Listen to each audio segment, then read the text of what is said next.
Coaching is sometimes confused with other similar things.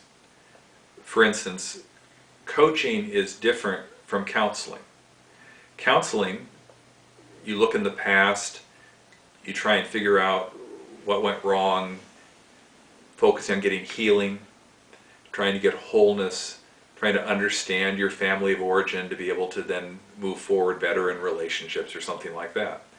Coaching doesn't dig into those kinds of things. That requires some actual training of being a trained therapist or counselor. But coaching takes a look at where the person is and helps them figure out how to be able to move forward. So that's the major difference between coaching and counseling. Coaching is also different from consulting. When you bring in a consultant, they're like the expert. They come in and they diagnose the problem, and they interview people, and they go through this, and they say, okay, here's what's going on, here's what you're doing well, here's what you're not doing well, here's your key problem, here's your recommendations, here's the steps to follow to move forward. So a consultant actually tries to solve it for them. And there's a place for consulting, of course. Consulting can sometimes give you a breakthrough.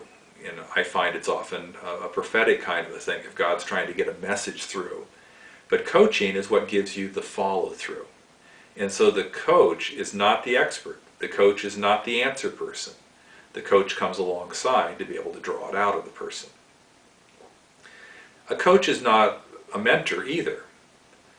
Now these are probably the two closest terms, coaching and mentoring, and sometimes people use those in interchangeable ways.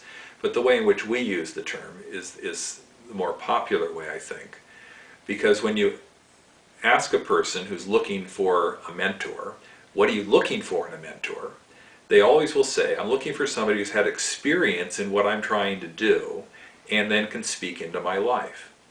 So my friend Tom Wymore put it this way. A mentor is somebody who's gone before and pours in. A coach is somebody who comes alongside and draws out. Now, it doesn't mean that a coach never speaks in, but the coach always will draw out first the person's best thinking before contributing their ideas. The default mode of a mentor, generally when asked a question, is to start dispensing wisdom right away. And some of you are also familiar with spiritual direction. And coaching is different from spiritual direction.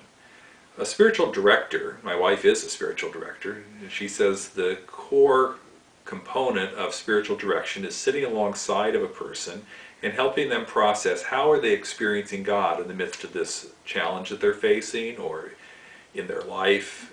And so it's the experience of God that's the critical issue. And surprisingly, there's no direction going on. It's completely self-driven by the person who's the directee.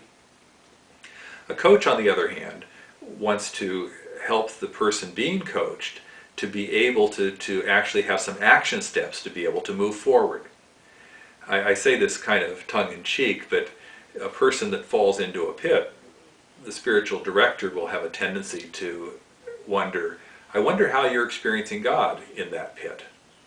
The coach will look in the person in the pit and they would say, well, what do you really want to accomplish here? And they say, well, I want to get out of the pit. And the coach would say, well, what are your options?